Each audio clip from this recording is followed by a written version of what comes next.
Omar loved the quiet mosque courtyard.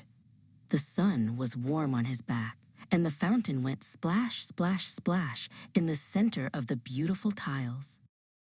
As he walked past a stone bench, Omar saw something shiny resting on the edge.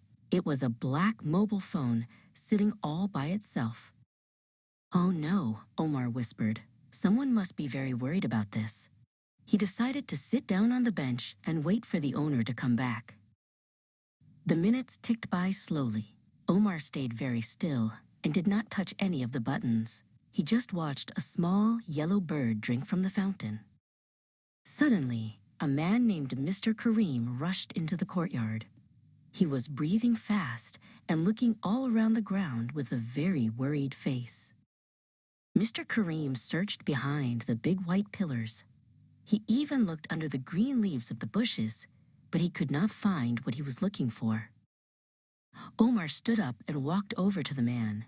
"Excuse me, sir," Omar said in a kind voice. "Are you looking for this phone?" Mr. Kareem's eyes went wide with joy. He took a deep, happy breath. It was his phone. He was so glad to see it again.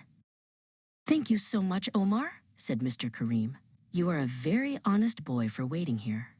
Mr. Kareem told Omar that his honesty was a wonderful blessing. Omar walked home with a heart full of light.